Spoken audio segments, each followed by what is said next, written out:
I really did need a glass of water. This is not a stunt.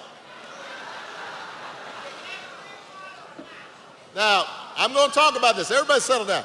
This is a feisty crowd.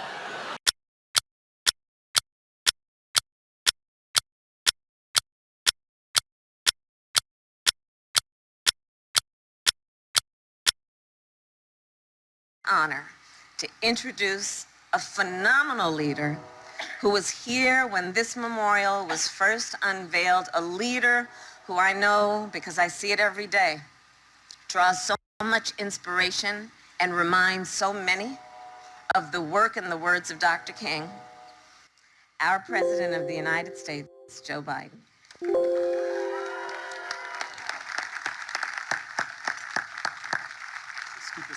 I got it. Thank you, Kamala. Thank you all so very much. Mr. President.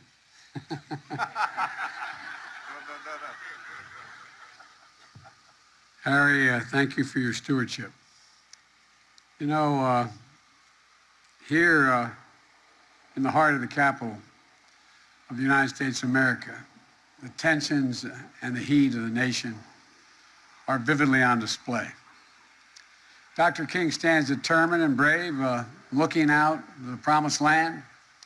Across the tidal basin stands another giant of our history, Thomas Jefferson, whose words declared the very idea of America, that we are all created equal, endowed by or created with certain inalienable rights. We all deserve to be treated equally throughout our lives. To state the obvious, and no audience knows it better than this one, we've never lived up to that idea. But we've never walked away from it fully. We've never walked away. In his sermon to the march in Washington, Dr. King called on all of America to live up to the full meaning and promise of our Declaration of Independence. And so, they stand here in perpetuity, in timely and timeless conversation that inspires us and challenges us, reminds us how far we've come, where we need to go, and how much longer the journey is. And it's a conversation that shapes our days and that we must carry forward. Madam Vice President, Madam Speaker, Chair of the Black Caucus, Petey, Congressional Black Caucus members, the Memorial Foundation, leaders of faith and community, distinguished guests. From here, we see the ongoing push and pull between progress and struggle over the self-evident truths of our democracy. And in our nation, we now face an inflection point in the battle, literally, for the soul of America. And it's up to us together to choose who we want to be and what we want to be. I know the progress does not come fast enough. It never has. And the process of governing is frustrating and sometimes dispiriting. But I also know what's possible. If we keep the pressure up, if we never give up, if we keep the faith. We're at an inflection point. I know I've maybe overused that phrase, but it is an inflection point in American history in delivering on economic justice.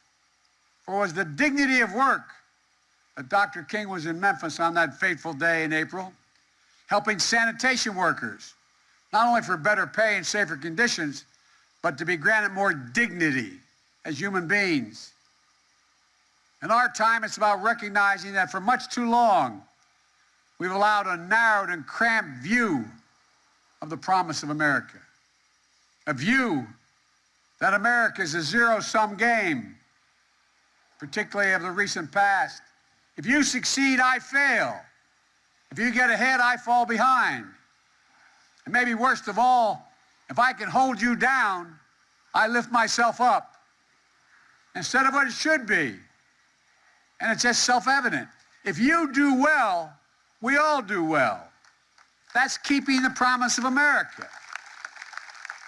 I've never seen a time when working folks did well that the wealthy didn't do very well. Look, it's the core of our administration's economic vision, and it's a fundamental paradigm shift for this nation. For the first time in a couple generations, we're going to be investing in working families, putting them first and helping them get ahead, rather than the wealthy and the biggest and most powerful people out there. We're investing in black families with rescue checks and tax cuts that will reduce black poverty by 34%, black child poverty by more than 50% this year. And we're aggressively, with the leadership of some of the people I'm looking at right now, combating housing discrimination to create a generation of wealth. How did every other person make it to the middle class from a working class circumstance? Just like my dad did. Build equity in a house. Granted, it was small. Granted, it wasn't much. But it was enough to build a little equity. We'll use the federal government's purchasing power to unlock billions of dollars in new opportunities of minority-owned small businesses and access to government contracts. Is there any doubt that providing more people with just a little more breathing room to take care of their families, generate a little bit of wealth that they can pass on to their children, and create jobs in their communities would uplift the entire country, all the country, everyone? And as the economy recovers, we are determined and focused on rebuilding it over the long run. No one should have to hold their breath as they cross a rundown bridge to determine whether it's safe enough, or a dangerous intersection in their hometown. A nation, every American, every child should be able to turn on a faucet and drink water that's not contaminated by lead, contaminated by lead, contaminated by lead. For the past few days, people living in a small town of Benton Harbor have been forced to use bottled water to cook and clean. Corroded lead pipes are contaminating the tap water, similar to exactly what happened in Flint, Michigan several years ago. BNC correspondent Ansar Hassan joins us live from Benton, Michigan with the situation there. Hassan? Yeah, good morning. Here's a document that we were able to dig up from Benton Harbor City Hall. You can see it's dated January 2020. It's signed by the water superintendent, and in it, it states they knew since at least October 2018 that there's a problem with the drinking water. Now, there was a main water pipeline that burst, forcing them to shut off the city's water last week. Now behind me, you can see the line for people coming in to get bottled water. That's the only water that they can use to cook, bathe, and clean. And right now, there's no indication when it's safe to use the tap water again.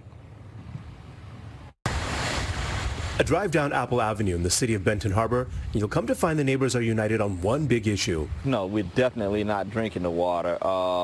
Like bathing in it, I mean, you know, sometimes. Patrick Muhammad has lived in Benton Harbor for 56 years. He lives in this house with his wife and son.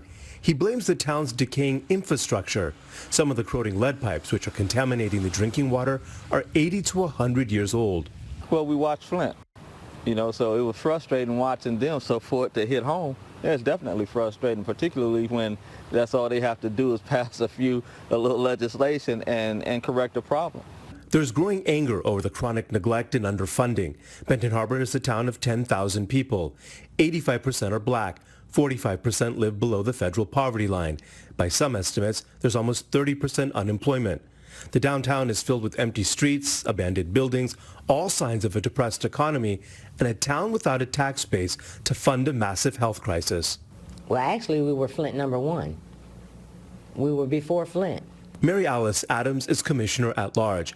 Adams says elected officials have known about the lead problem for years, but a lack of funding and infighting blocked attempts to solve the problem. It also meant residents didn't know just how bad their drinking water is. We have monthly calls. Nobody alarming the community or educating them about what's going on. We would get things in the mail that even I as a commissioner didn't understand. Then a water main break last week forced the town to shut off all water to all residents for 2 days. That forced places like the Salvation Army to close their homeless shelter and move residents into hotels. It just with no warning, it was completely shut off, and then guys here were really in need of that. It's the only place you can shower, wash clothes. Some believe a petition filed by a local community group about the water crisis with the EPA finally forced the hand of Michigan Governor Gretchen Whitmer to sign an executive order to tackle Benton Harbor's water crisis. To ensure a whole-of-government approach to provide access to safe drinking water right now and work tirelessly to replace every lead service line in Benton Harbor as soon as possible. Since then, more than 90,000 bottles of water have been distributed free to residents. But Mohammed says this isn't just about red versus blue. He believes it's more about black versus white. You just think it's St. Joe's right across the bridge. You don't hear any problem they're having with any lead, right? And that's a well-to-do community. Yeah, definitely. St. Joe, Stevensville, I mean, the surrounding areas, you don't hear this problem in those communities. So, yeah, it's definitely structural.